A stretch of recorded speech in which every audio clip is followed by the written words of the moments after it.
This is episode 3 of our political science, public policy review.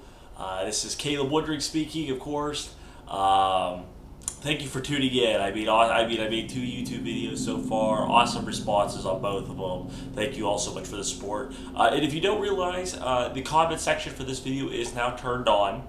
So if you have any thoughts, comments, disagreements, please leave a comment behind it below the video. I will try to respond to your comment in the next video, just to do some closing remarks on this video on the next video. And of course, as long as the comments are healthy, whether they're confrontational, encouraging good debate, or you're just asking for follow-up information, please feel free to leave those comments, and I'll get back to you. Try to get back to at least as many of you I can, just to try to clarify any of the points I made or to expand upon anything. So if you're not familiar with me, if this is your first video turning in, my name is Caleb Woodring. I am a Master of Public Policy student at Liberty University. I am entering my last semester. Additionally, I acquired my undergraduate from Penn State University in Health Policy Administration with a minor in political science. The purpose of these videos, of course, and all videos on my channel, is just to do informational videos to talk about politics, political issues in America, trends, issues, and try to give it more of an academic spin. We have so much hooting and hollering in today's media and podcasts. What I find is in the media, it's so much bias. In the podcast world, you don't have enough credible experts to challenge people. So I'm trying to give a little bit of both, trying to get back to those old days of media that we used to have. Just as a disclaimer for all of my videos, of course, all the opinions that are shared in this are my own. They are not influenced or endorsed by any sort of employment or volunteer organization that I am part of. Everything I'm saying here has been determined by my own academic research and are being shared for academic purposes. Without further ado, so today we're going to be talking about Allan Lichtman's 13 Keys, my reaction to his reaction. I spent about an hour and 15 minutes watching his reaction video. So if you're not familiar with who Allan Lichtman is, he is the Nostradamus of presidential predicting, right? He came up with these keys in 1980. He came up with 13 keys to determine who will win the White House in the upcoming presidential election. In order to get these, so the way his theory was campaigning means very little. He has this theory that there are rational actor, the populace is a rational actor as a whole, meaning that they vote judging the current administration in power. So if 13, I'm going to make sure if 5 or fewer of the keys are false typically meaning bad, something that the administration didn't do well. If he has 5 or less, then that party in power remains in power. Now, what happens is if 6 or more are hit, the party will, the White House will flip. Key things, and I've listened to Allan Lichtman for years.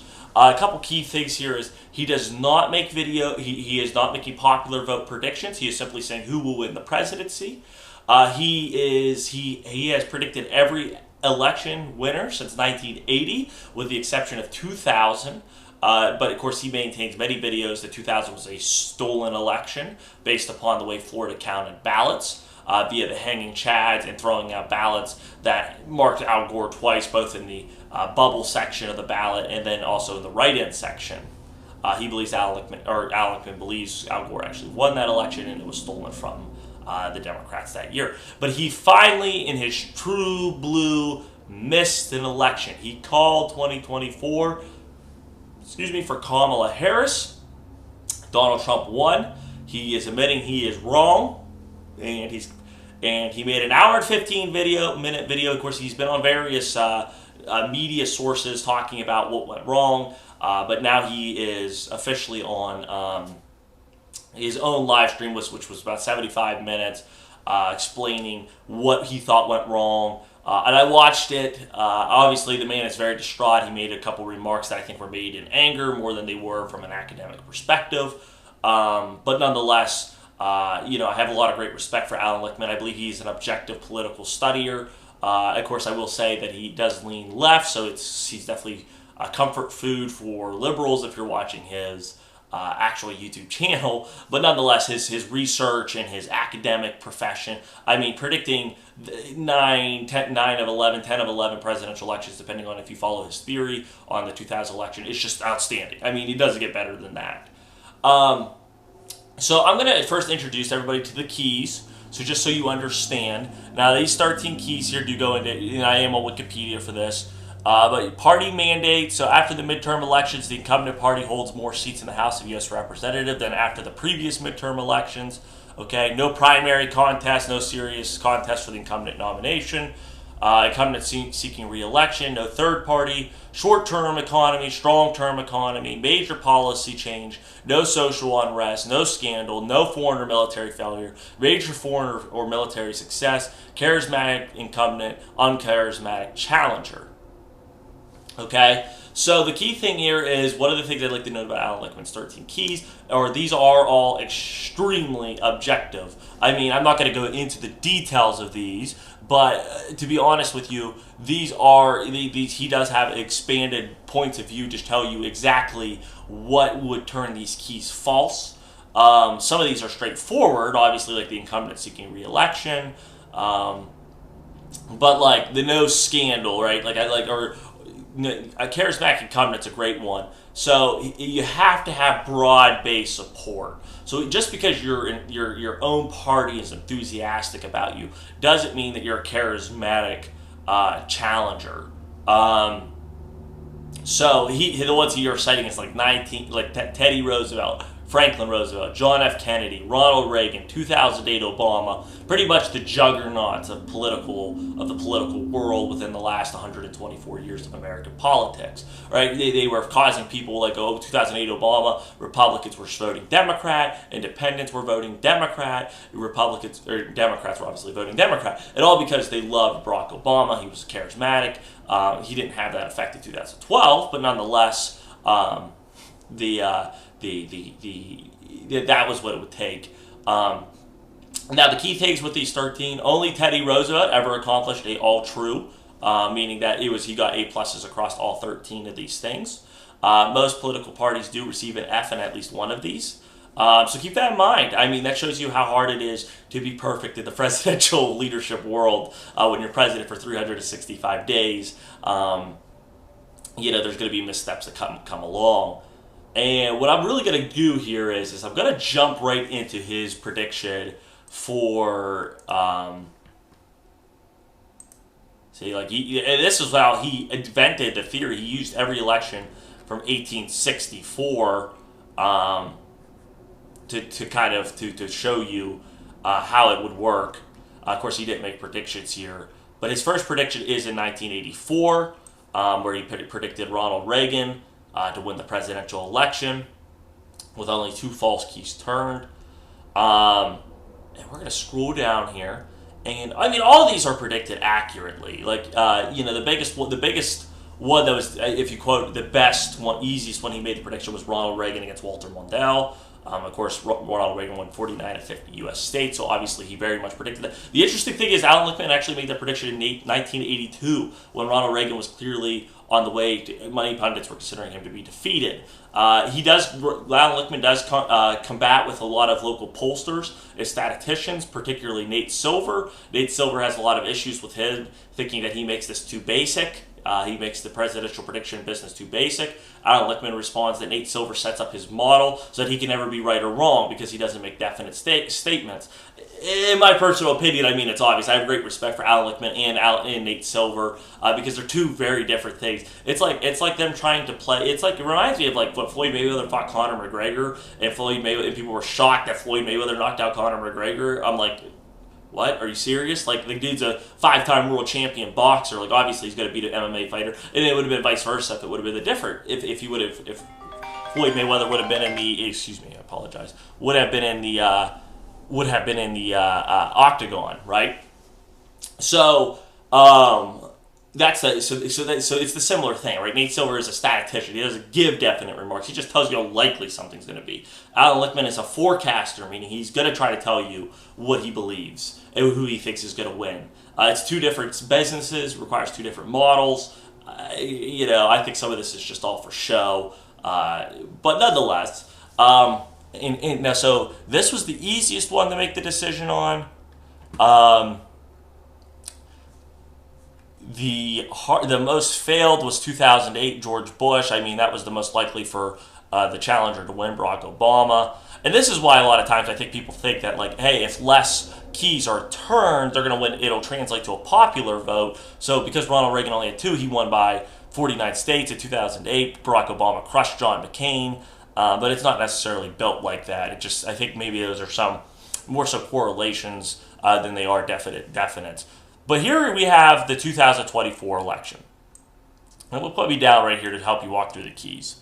So no party mandate. I mean, that hasn't happened since 2004. And mind you, 2004 obviously was a much different. I mean, following 2002 with 9/11, obviously it's going to happen.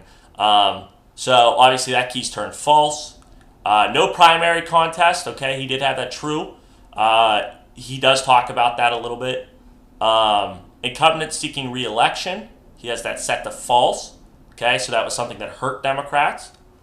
Okay, no third party. Okay, Robert Kennedy suspended his campaign. There was about 98% of the ballots casted in the 2024 election did go to one of the 2 major presidential party nominees. I believe it's 10% to turn that key true, roughly.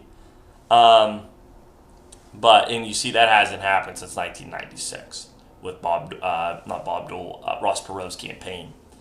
Strong-term economy, okay, the economy is not in recession. Strong long-term economy, the economy is gaining, is stronger. Major policy change, okay, obviously that was something big. Joe Biden accomplished a lot. And if you saw, we went through a streak here of falses until Barack Obama. No social unrest. True. No foreign or military failure. This is Afghanistan. Major foreign or military success is true. Charismatic incumbent. Okay, he says Kamala Harris did not have broad-based support. Sorry, I'm trying to look over my camera. Uncharismatic challenger. Okay, Donald Trump is not charismatic.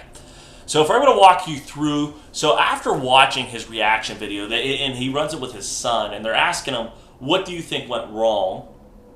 And the answer, what he focuses in on, is the first thing he focuses on a lot is the incumbent. He was adamantly opposed to removing Joe Biden off the ballot. And one of the things he pointed out too was, and some of his streamers asked him, had Joe Biden remained on the ballot, would he have won? And he said this key was complicated because the idea of the incumbent seeking re-election, what makes it powerful is the party rallies behind him, or her, if it was a female. But the party rallies behind the nominee. But he said even if Joe Biden didn't get off the ballot, he was trashed by the sitting Democrat Party, which may have complicated that key. So that's the first thing. Now, as time is going on, I have mixed feelings if Joe Biden would have won. I do subscribe to, and I think Senator John Fetterman of Pennsylvania, who I have mixed feelings on personally, but he gave a very good statement.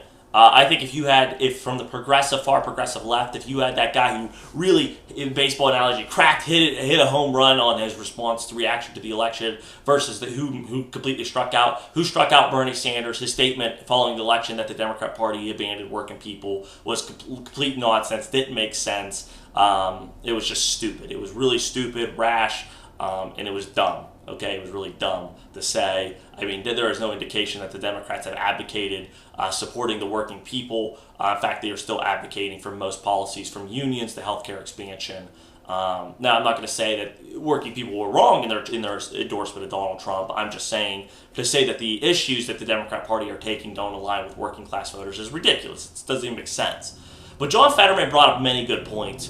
Being from Pennsylvania, Western Pennsylvania, he understood the Trump dilemma better than most Democrats who were coming from San Francisco did, or New York City. And one of the things he noted was Joe Biden probably should have stayed on the ballot. Okay, so if Donald Trump, the Republican Party stood by him with 32 felony convictions, they stood by him with being found civilly liable for rape, being rated as one of the lowest presidents of all time, the January 6th scandal, the impeachments, and they stood by him. And they won. They won. So to say that Joe Biden, all he had to do was have his party stay by him with a bad debate performance. And Joe Biden is very on and off. His following the presidential election, his speech after in the Rose Garden talking about the election results was very clear and coherent. If he would have brought that in the September debate, probably would have been an entirely different situation. Economically, Allan Lichtman does cite a lot of misinformation. He said these keys didn't have as much impact because of misinformation. People, even though the economy is growing, people didn't feel it, and that's because of misinformation. I'm going to get into that a little bit later. The biggest key that I think Allan Lichtman got wrong, and I'm kind of jumping ahead here. I'm looking at my whiteboard of just some points I'd like to make. But one of the biggest things I think he missed was this major foreign or military success. He bases this off the Ukrainian conflict, citing Joe Biden's ability to unite NATO against the illegal invasion of Ukraine. And listen, folks, I truly agree that it was great what he did. Right, it was great what Joe Biden did. He united NATO. They stopped Kiev, then never fell. But I wouldn't call getting two nations to entrench in a 2-year-long trench warfare a foreign policy success. It's good steps in the right direction, but it certainly isn't a success. So I think it probably was 5 false keys, even by Allan Lichtman's own keys. I really disagree with him on that one.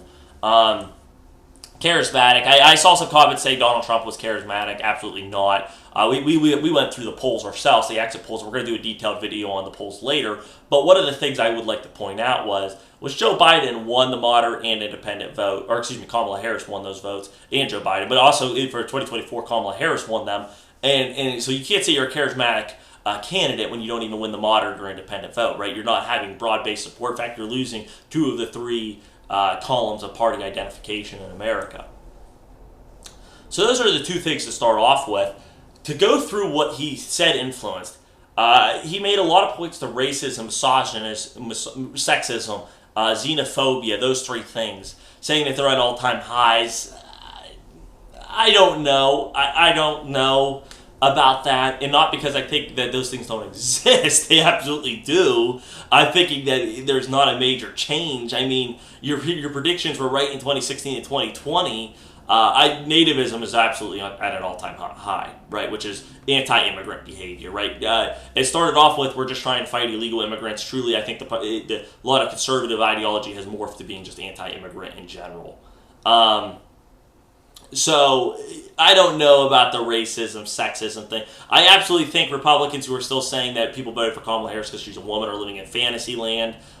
Being a woman, as shown by 2016 and 2024, is a liability, not an advantage. To think that you would get bonus points because you're a female on the ballot is ridiculous. But nonetheless, I don't agree. I don't agree with that. I just think that wasn't an accurate statement. Those 3 things are always there. Obviously, he can't factor that into his keys because you can't quantify those things. You can't objectively determine the flow trend analysis of when racism, sexism, and xenophobia are in our system, or homophobia, which has also increased as well. Homophobia, I believe, has more morphed, going from being openly prejudiced to more of a they've morphed it. So it's like how in 1860 people were for slavery, and then it turned in that these same people were also ironically for Jim Crow laws, right? Like they're morphing what this racism, discriminatory positions are. Trashing the nominee, I wanted to talk about that a little bit. Yeah, absolutely. I really tossed up to say whether or not Joe Biden would have done better than Kamala Harris. You know, Donald Trump will win the popular vote by 2 points. Joe Biden did it by 4. It was the largest drop-off. 13 million Democrat voters disappeared. Meaning that they probably did, if I had to guess, I think they probably just didn't vote. And I think that's where they went. Not that they never existed, as Republican conspiracy theorists would have you believe, or that they simply switched to Trump like some Democrats would, or Republicans want you to believe. It was, I just don't think they showed up, but there's still no statistical analysis to show us that yet, and I don't know if we'll ever be able to quantify that. Trashing the nominee certainly wasn't smart. I don't know if this was in the best. I think the question of it was should have Joe Biden dropped 2 years earlier? Like, should he have opened the primary process up? And that's something that's going to be really determined. And I think if I had to make a decision today on November 18th, 2024, I would say that would have been the right answer, was he should have committed to being a one-term president, took his massive amounts of policy successes that he had, retired, and allowed the next Democrat nominee to be selected. Misinformation. He does cite misinformation as why the short-term and long-term economy keys didn't mean as much. And that's a tough one. I mean, misinformation is at an all-time high.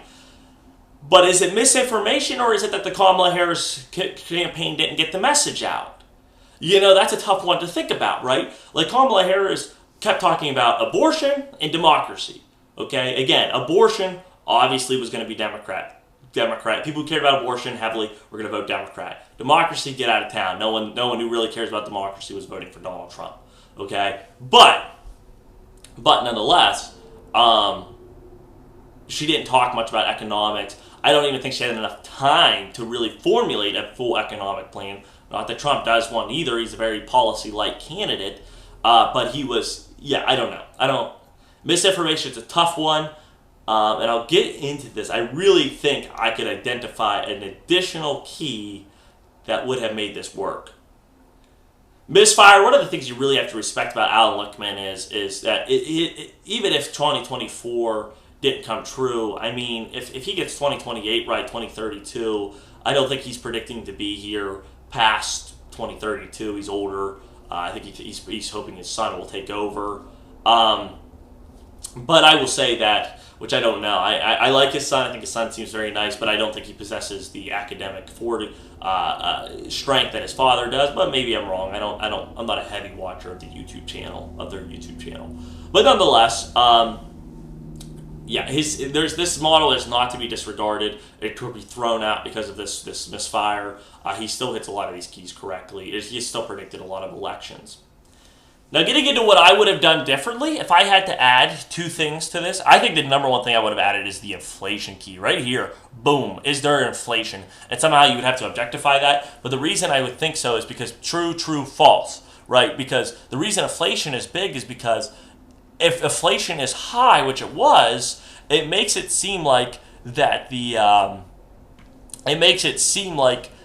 won't feel these effects of a recovering economy, okay? They don't feel the recovery.